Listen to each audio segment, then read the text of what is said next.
We're sitting here with the Deputy Assistant to the President, Senior Director for Counterterrorism at the National Security Council, the one and only Dr. Sebastian Gorka. Dr. Gorka, thanks for joining us here at the White House. We are in the Secretary of War suite, really historic room here in the EOB at the White House. And what we wanted to do this sit down is really get a breakdown from you, because you are the guy that is in charge of this policy for the National Security Council, for the President of the United States, of the counterterrorism actions. And we've seen quite a bit of action here in the first 100 days from President Trump on fighting back against terrorists, stuff that we haven't seen in the previous administration. I count 4 major actions by President Trump so far. The first was in the first couple of weeks, he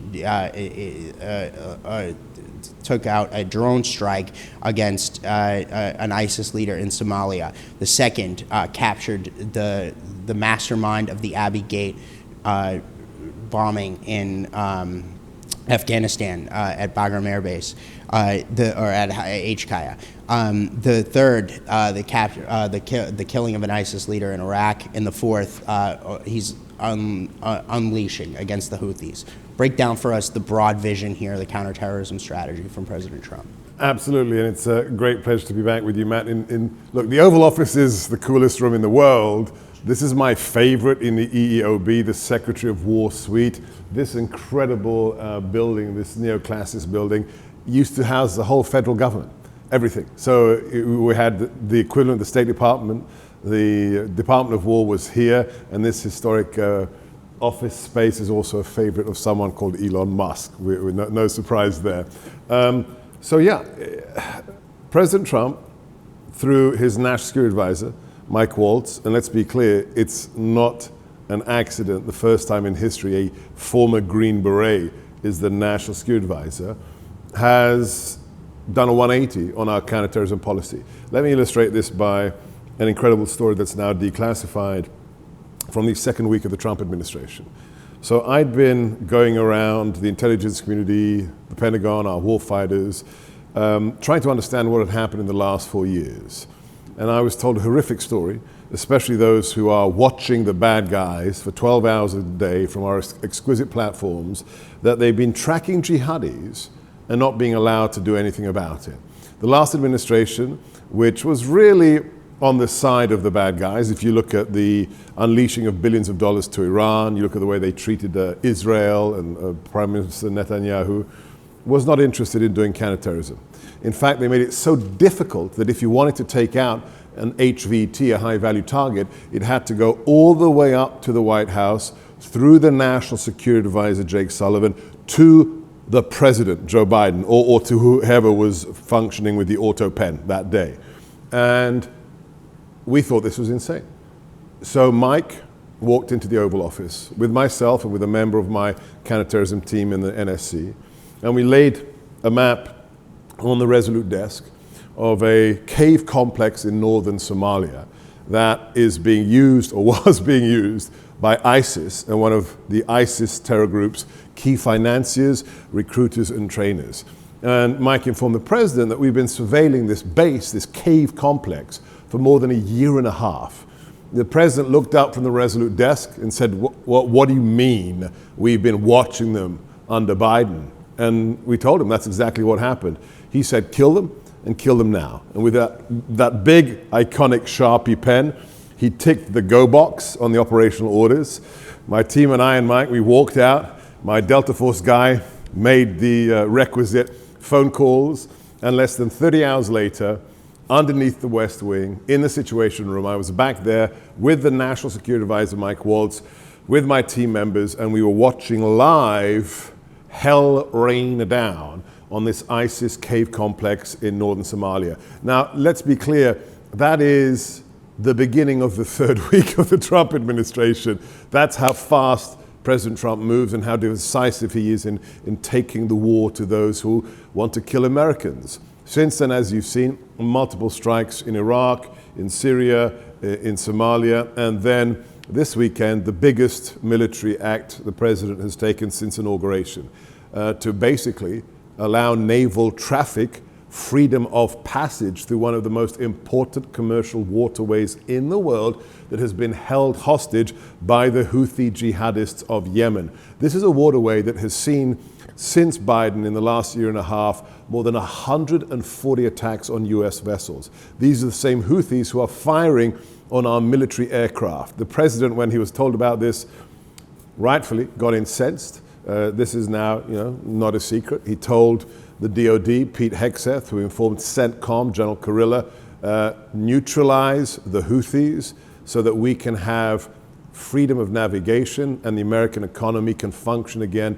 with navigation of those waterways. So that's what we saw Saturday morning. Okay, so I want to get into each one of these things, and I want to talk about the inside details of the decision-making process. We have video of the declassified video of the Somalia strike that I want to watch with you and get you to explain what we're seeing in real time. But before we get into that, I want to get you to lay out the major theaters that we are facing counterterrorism when we're talking about jihadists, when we're talking about ISIS. Where are they on the world stage? So thanks to President Trump and his crushing of the ISIS caliphate during the first administration, which, remember, we had been told was impossible. You can't get rid of the caliphate in Iraq and Syria. Well, when the president unleashed our special forces and special operators that time, within 5 months it was gone.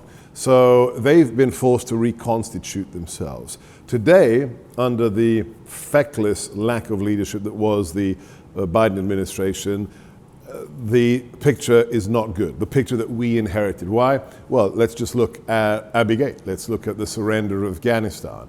The nation, which originally gave succor to bin Laden and to Al-Qaeda, is now under the control of the Taliban again. There is a recrudescence of Al-Qaeda. ISIS and ISIS-K, ISIS Khorasan, is rebuilding their capabilities, especially along the Af-Pak border. We say a big thank you to Pakistan that 41 days into the administration, with some intelligence we provided to them, the Trump administration, they managed to capture and render to us the Abbey Gate mastermind, Jafar. We can talk about that separately. So Afghanistan, number one, Af-Pak border region. Then we have the reconstitution of ISIS in other parts of the world. They've shifted to Somalia. That's why we took that strike. We have the Houthis in Yemen, who have been just allowed to run rampant, being armed by Iran, the same Iran that was given tens of billions of dollars by the Biden administration. And then, of course, we have Al-Shabaab in southern Somalia. Beyond that, there's one area that is very disturbing to me because I'm not an Africanist. My background is Middle Eastern jihadism, Al-Qaeda, ISIS. And when I was briefed by the intelligence community on other parts of the world, there's a lot of ungoverned spaces on the African continent, territory that is not controlled by the nascent government of that country. And those ungoverned spaces are being exploited by ISIS and to a certain extent by Al-Qaeda. So we have to work with our partners to help them fight these growing threats in the African continent as well. So it sounds to me like there's several major theaters here, right? So you have what's emerging on the African continent. Yes. You have in the Middle East, you have anywhere from Afghanistan, set of circumstances there, Yemen, set of circumstances there, Syria as well. Syria I haven't even mentioned yet. So Syria is a separate topic. So let's talk about Syria for a moment, because Syria is complicated. Why? I don't think anybody sheds a tear for the fall of the Assad regime. The Assad regime was a brutal dictatorship. Nevertheless, what you have in Damascus now isn't some kind of Jeffersonian Democrat. This individual, Jolani, was a founding member of Al-Nusra. Al-Nusra was part of Al-Qaeda, that broke out of Al-Qaeda. So you have somebody who has won a battle to take out this secular Alawite leader and replace the dictatorship with what? We don't know. All that we know is that last week, this so-called interim president has said Sharia, Islamic law, will be the law of Syria. Syria, which includes Kurds, Christians, Alawites, Druze, right? This is not, an exclusively Sunni Muslim nation by any means. So the jury is still out on Jolani and what he wants to do in Syria. At the same time, what do we have? We have the Kurds in the north, we have the SDF, we have this Syrian Defense Force, we have the Israelis in the south. Turkey is heavily vested in the region as well. So if anybody tells you they know the future of Syria, they're a liar. Okay, everything is flexible, everything is fluid. However, I will say one thing here that's very important. We must be super grateful to the government of Benjamin Netanyahu and to the IDF and to the people of Israel. After that tragic, horrific loss of life on October the 7th, the greatest loss of Jewish life since the Shoah, since the Holocaust, Israel has taken very robust military action. That's in part why I think the Assad regime fell.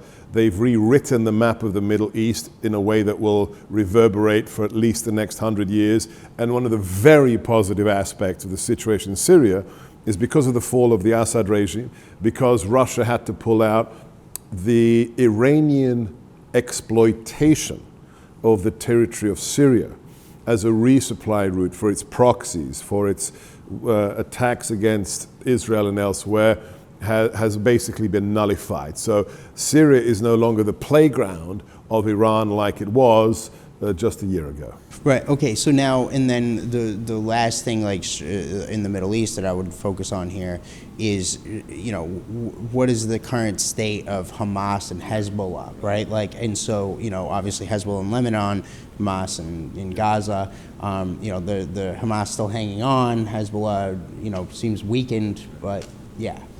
So Hamas. Let's first start with where they rank in the circus of Iranian proxies. So Hezbollah is really the crown jewels. That's the high end of the jihadi fighting force in terms of dedication, indoctrination, and weapons. Hamas were always more of the foot soldiers, more of the more expendable proxy for Iran. With the with the exquisite page operation, the IDF, Israel, Mossad have really created problems for Iran and for the proxies. I mean, think of this operation. 6,000 pages in an operation that took years, going back more than 5 years. Israel seeded this operation using cutouts in Europe, selling their pages to Hamas and to Hezbollah. Just an exquisite intelligence operation. Now, they're not out of the game, but their capability has been greatly weakened. I always tell my students when I taught the military and counterterrorism professionals, in any war, whether you're fighting a nation like Nazi Germany or whether you're fighting a sub-state actor like Al-Qaeda, there's two targets you have to think about, and only two predominant targets. Number one is the capabilities of the enemy. What's their technology? What's their weaponry? Do they have tanks? Do they have IEDs? You have to attack their physical capability to do you harm, like, the guns they are using, the aircraft they're using. But just as important, if not more important, is the will to fight. Because you can do what we did in Afghanistan and what was derisively called mowing the grass, the whack-a-mole exercise, where you kill a jihadi, you kill a jihadi, you kill a jihadi.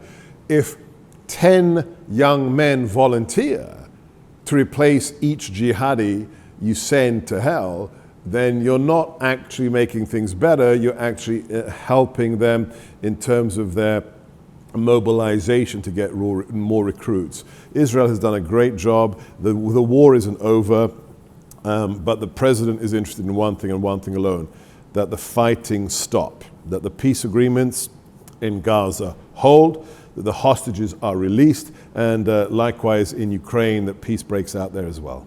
Okay, so now you mentioned Israel, obviously our greatest ally in the Middle East. What about other partners in this fight, right? Like, because we're not fighting this alone. No. Anywhere, whether it be in the African continent. By the way, I've talked to Rwandans. They are very active against Islamic terrorism on the African continent. What about our Arab partners? What about Israel, right? Like, because we are not fighting this fight alone. So talk to us a little bit about our partners throughout the Middle East, throughout Africa, and what they're doing to fight. Well, I'll talk about two who we are meeting with tomorrow and the day after. Very important. We call them CT partners. We don't put them in the same bucket as NATO allies. These are CT partners, and that's the UAE, the United Arab Emirates.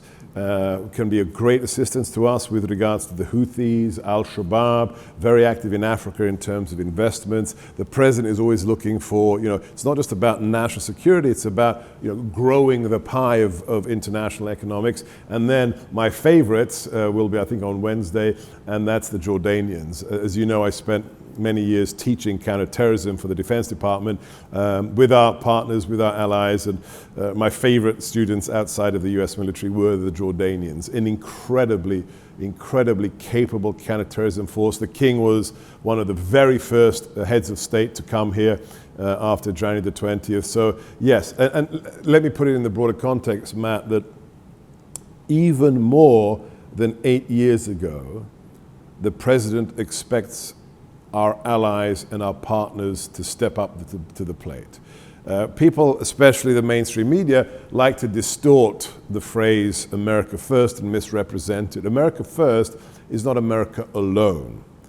President Trump is not an isolationist. We've seen what he's done with NATO, strengthening NATO. We've seen the ties that he's built with nations as diverse as Japan and other countries. The fact is, we expect those who declare themselves to be friends, allies, and partners to do more in our collective interest. If you say you're a partner, if you say you're an ally, then behave like that. That's why we see what the president says about NATO spending, for example. That's why the president made the comments about Gaza. Can we stop on this Gaza, the Gaza comments for a second? When the president said, we're going to take over Gaza, we're going to fix Gaza, he wasn't talking about gold-plated Trump towers and beach. Gaza Vegas. Right? It's not Gaza Lago. Yeah. What was he doing? And if you haven't read the book, The Art of the Deal, you really don't understand what he's doing. He said, okay, we're going to do Gaza. What happens? For 24 hours, regional nations say, what do you mean? This is outrageous, and they get angry. 72 hours later, what happens? Certain nations of the region who really haven't done very much for the people of Gaza for the last 50 years say, maybe we should invest. Maybe we should help try and fix Gaza. So this is what the president does. The Overton window that people talk about expanding, President Trump doesn't gently expand an Overton window. He makes a comment, whether it's about Greenland, whether it's about Gaza, whether it's about anything, and what is he doing? He's blasting the frames, the ceiling, everything around the Overton window to do what? Engender a discussion so people start to do things in ways that aren't the business as usual. You understand President Trump, this is what he does. He shakes the tree to wake people up and say, hang on a second, business as usual is not enough.